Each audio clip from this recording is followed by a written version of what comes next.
নমস্কার বন্ধুরা। পাহাড়ের মাঝখানে একটি ছোট গ্রামে হরিশ ও লক্ষ্মী নামে এক বৃদ্ধ দম্পতি বাস করতেন। তারা তাদের দয়া, ভক্তি এবং একে অপরের প্রতি এবং তাদের একমাত্র পুত্র রাঘবের প্রতি ভালোবাসার জন্য পরিচিত ছিল। হরিশ এবং লক্ষ্মী রাঘবকে অত্যন্ত যত্ন সহকারে বড় করেছিলেন, তাকে মূল্যবোধ, সম্মান এবং পরিবারের গুরুত্ব শিখেছিলেন। তাদের উচ্চ আশা ছিল যে তিনি একজন প্রেমময় এবং দায়িত্বশীল পুত্র হবেন। সময়ের সাথে সাথে রাঘব একজন সফল যুবক হয়ে ওঠে এবং আরও ভালো সুযোগের জন্য শহরে চলে আসে। যাই হোক, তার এবং তার পিতার মাতার মধ্যে দূরত্ব বাড়তে শুরু করে। শুধু শারীরিকভাবে নয়, মানসিকভাবেও।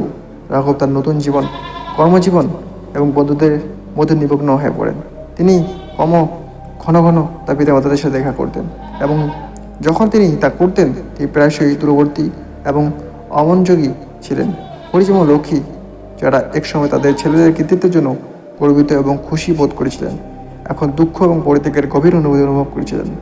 এই সন্ধ্যায় যখন তারা তাদের ছোট বাড়িতে একসাথে বসেছিল, লক্ষ্মী হরিশকে জিজ্ঞাসা করছিল, আমাদের ছেলে, যাকে আমরা সমস্ত হৃদয় দিয়ে ভালোবাসতাম এবং লালন পালন করছি, কেন তার অবহেলায় আমাদের এতটা কষ্ট দেয়? আমরা কি ভুল করেছি?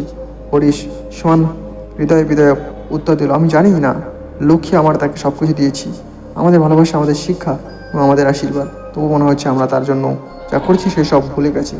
তাদের দুঃখ এড়ায়নি ভগবান শিব, যিনি নিবেদিত প্রাণ সম্পত্তির উপর নজর রেখেছিলেন, তাদের ব্যথা অনুভব করেছিলেন এবং তাদের প্রয়োজনের সময় তাদের দীক্ষার সিদ্ধান্ত নিয়েছিলেন। সেই রাতে শিব তাদের স্বপ্নে আবির্ভূত হন। তার উপস্থিতি তাদের হৃদয়কে বিম্বয় সর্বং সান্ত্বনা দিয়ে পূর্ণ করে। সীমিত এসে বললেন, আমি তোমাকে বোঝাতে এসেছি যে কেন তোমার ছেলে ভালোবাসা ও শ্রদ্ধার পথ থেকে সরে গেছে, যা তুমি তাকে শিখিয়েছ। দম্পতি শিবকে প্রণাম করে জিজ্ঞাসা করলেন, হে ভগবান, কেন আমাদের ছেলে আমাদের কষ্ট দিচ্ছে? কেন অভিশাপ বা পাপের কারণে এটা হচ্ছে? শিব তাদের দিকে করুণার দৃষ্টিতে তাকালেন এবং ব্যাখ্যা করলেন, এই পৃথিবীতে প্রতিটি কর্মেই ফল আছে। একটি প্রাচীন অভিশাপ রয়েছে যা বংশ পরম্পরায় চলে গেছে, আপনার মতো পরিবারগুলিকে প্রভাবিত করছে। এই অভিশাপটি প্রকাশ পায় যখন শিশুরা তাদের পিতামাতার ত্যাগ এবং ভালোবাসা ভুলে যায় এবং অবহেলা, অসম্মান বা পরিত্যাগের মাধ্যমে তাদের আঘাত করতে শুরু করে। এই অভিশাপের জন্ম হয় কর্মচক্র থেকে। যখন কেউ তাদের পূর্বজন্মে তাদের নিজের পিতামাতা বা গুরুজনদের কষ্ট দিয়ে থাকে, তখন সেই যন্ত্রণাকে এগিয়ে নিয়ে যায় এবং পরবর্তী জীবনে তারা তাদের দ্বারা অবহেলিত হওয়ার দুঃখ অনুভব করে। হরিশ লক্ষ্মী মনোযোগ সহকারে শুনিল, তাহাদের চোখ জলে ভরিয়া গেল। কিন্তু কেন বাবু, আমরা কখনোই আমাদের বাবা মাকে কষ্ট দেই না, কেন আমরা এখন এর মুখোমুখি হচ্ছি? শিব অব্যাহত রেখেছিলেন, অভিশাপটি সরাসরি আপনার নাও হতে পারে, তবে এটি অতীতের জীবন থেকে বা এমনকি পূর্বপুরুষদের ক্রিয়াকলাপ থেকে বহন করা কার্মিক ঋণের ফল হতে পারে। এটি একটি কঠিন সত্য, কিন্তু কর্মের চক্র জটিল এবং সুন্দর প্রসারী। যাই হোক, সব মানিয়ে না। প্রেম এবং ক্ষমা, ভক্তির শক্তি অভিশাপ ভাঙতে পারে। কাপা গলায় লক্ষ্মী জিজ্ঞাসা করলেন, হে প্রভু, আমরা কি করতে পারি? কীভাবে আমরা আমাদের ছেলেকে এই অভিশাপ থেকে মুক্ত করে আমাদের কাছে ফিরিয়ে আনতে পারি? শিব এসে উত্তর দিলেন, এই অভিশাপ দূর করার একমাত্র উপায় হলো নিঃস্বার্থ ভালোবাসা এবং ক্ষমা।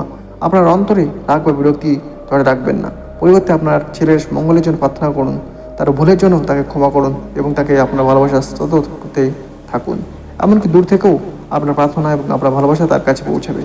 এমনকি যদি সে অনেক দূরে থাকে এবং সময় মতো ঈশ্বর তাকে আপনার কাছে ফিরিয়ে আনবেন।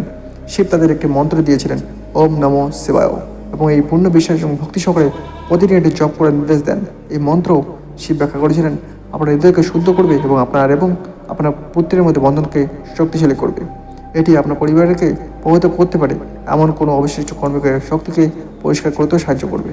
যখন হরিশ এবং লক্ষ্মী তাদের স্বপ্ন থেকে জেগে উঠলেন, তখন তারা আশা এবং উদ্দেশ্যের অনুভূতি নিয়ে অনুভব করলেন। তাই প্রতিদিন মন্ত্রে উচ্চারণ করতে শুরু করে তাদের ছেলের মঙ্গল কামনা করে এবং তাদের মনে হয় যে কোনো রাগ বা দুঃখ প্রকাশ করে। যদিও এটি কঠিন ছিল, তারা শিবের উপদেশ অনুসরণ করেছিল, প্রেম এবং ক্ষমার দিকে মনোনিবেশ করেছিল।